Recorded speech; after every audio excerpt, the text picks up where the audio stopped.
It's interesting when I get into discussions, everybody seems to have a Gatling gun, and I seem to have a single-shot pistol.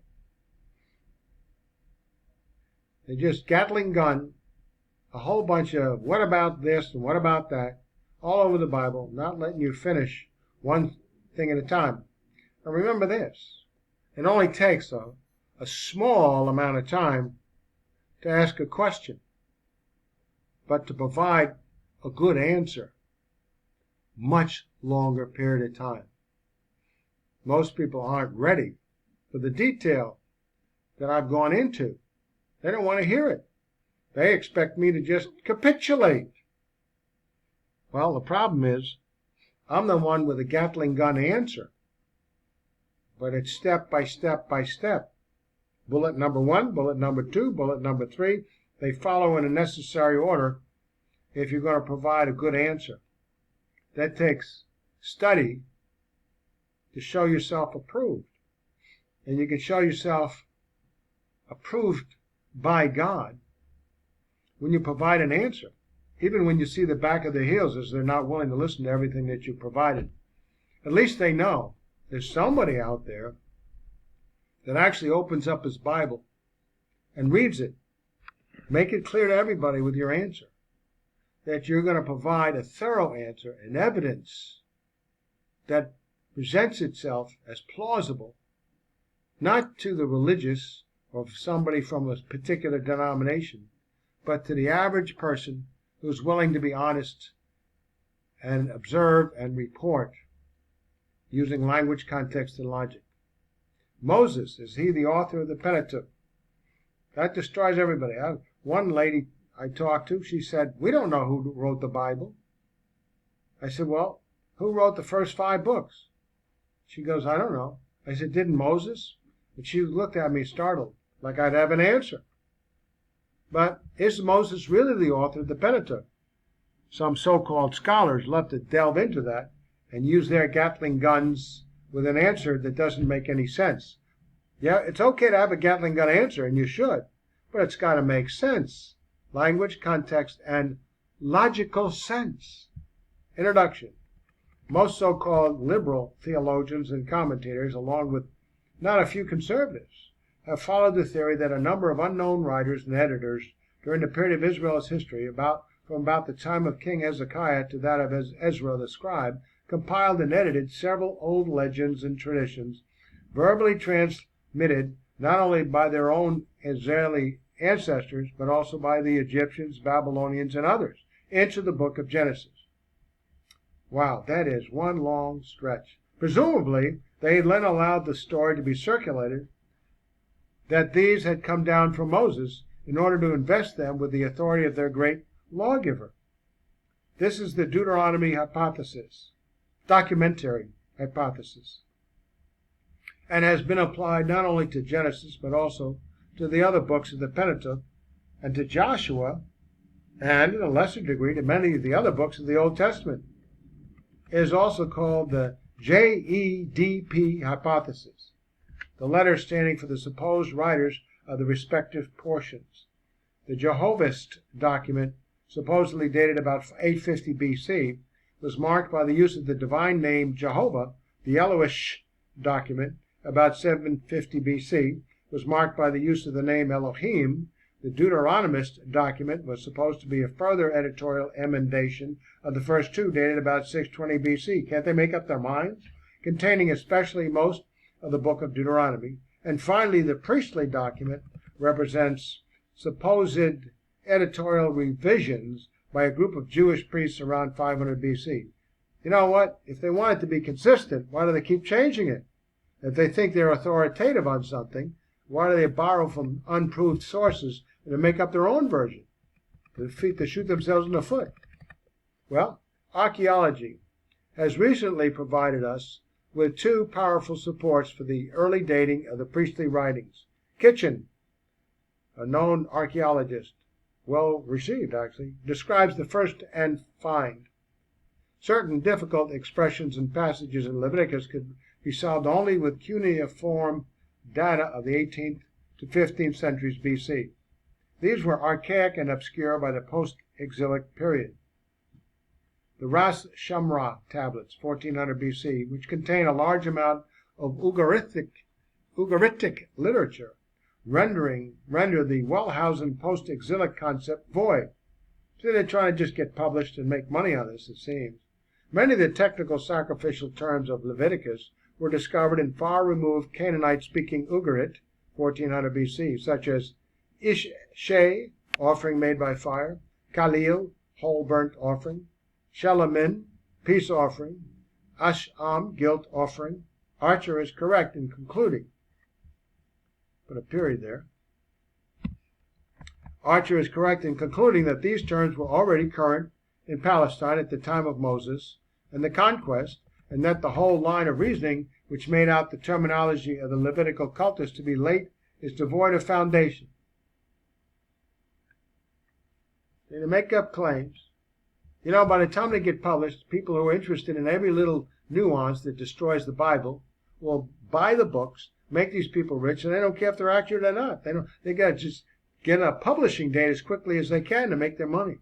Internal evidence. Witness of the Pentateuch. Josh McDowell states in his very, very acceptable book, Evidence That Demands a Verdict.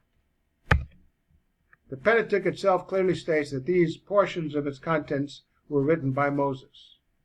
The Book of the Covenant, Exodus 24, 4 and 7.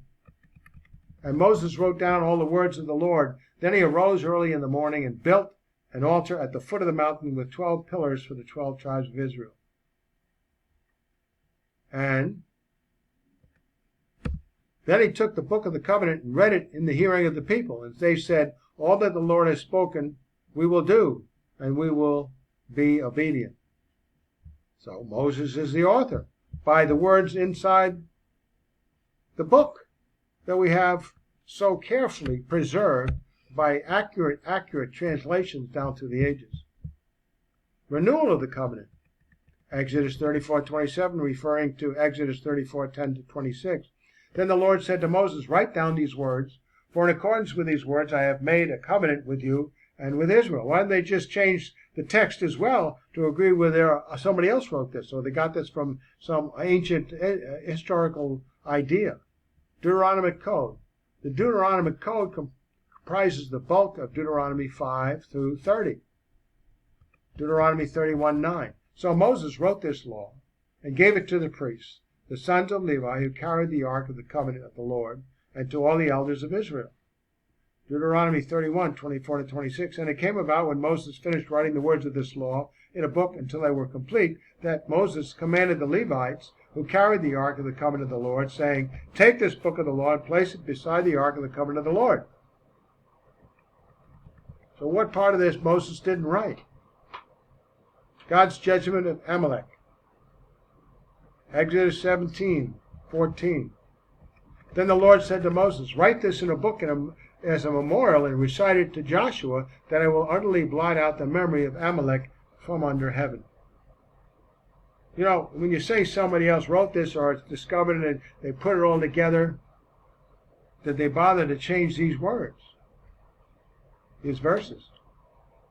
And it's been copied down for ages, accurately. Never once say then the Lord said to somebody else, write this in a book as a memorial.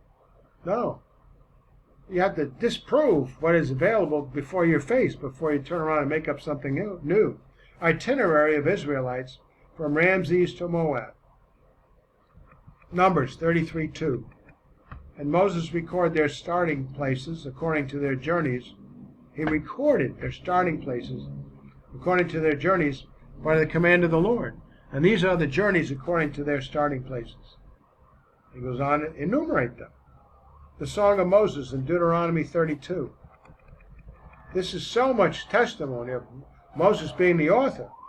Why people even doubt this? You have to have definitive information to refute these verses we're just reading. Now therefore write this song for yourselves and teach it to the sons of Israel. Put it on the lips in order that this song may be a witness for me against the sons of Israel. The Song of Moses. For when I bring them into the land flowing with milk and honey, which I swore to their fathers, and they have eaten and are satisfied, and have become prosperous, then they will turn to other gods and serve them and spurn me and break my covenant. Then it shall come about when many evils and troubles have come upon them that this song will testify before them as a witness, for it shall not be forgotten from the lips of their descendants. For I know their intent, which they are developing today, before I have brought them into the land which I swore.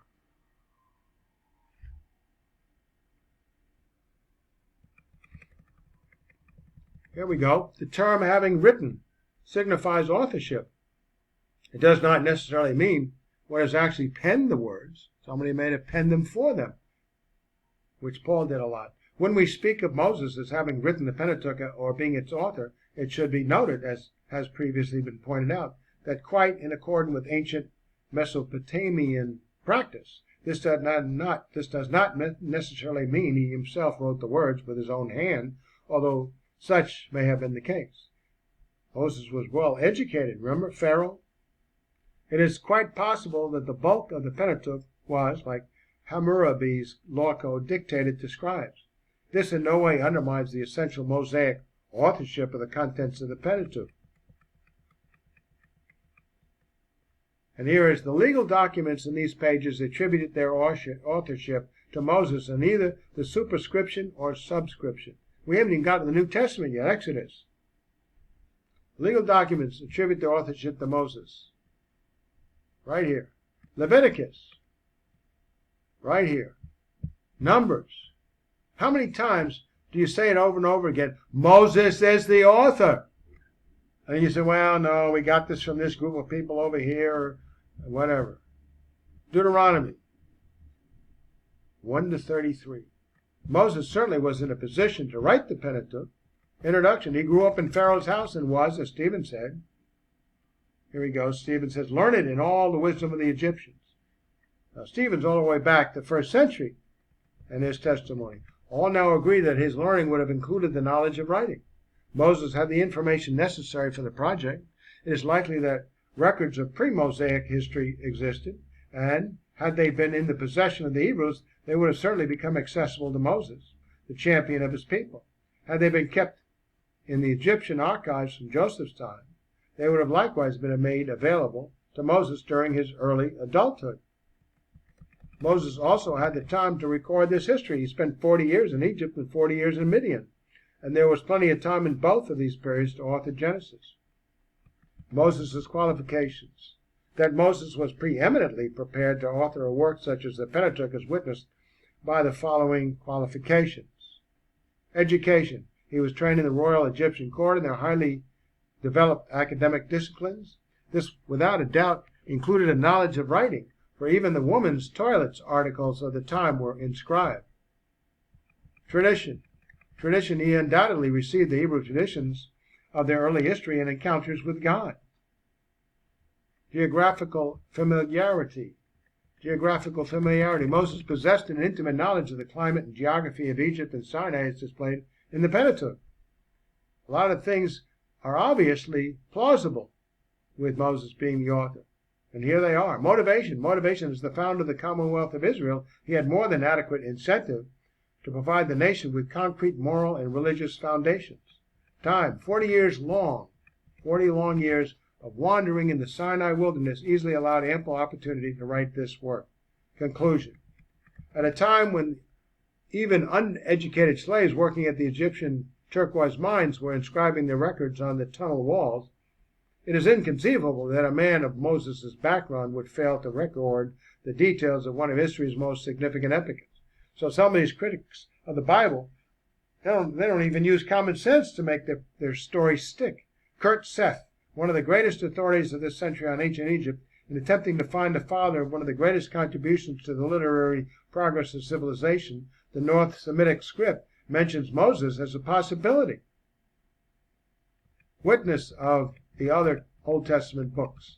Old Testament verses record that the Torah of the law was from Moses, and not simply an oral tradition, but an actual written code, written law of Moses. These Old Testament verses record that the Torah of the law was from Moses. Joshua, the law of Moses which he had written. 8:32, Joshua 1.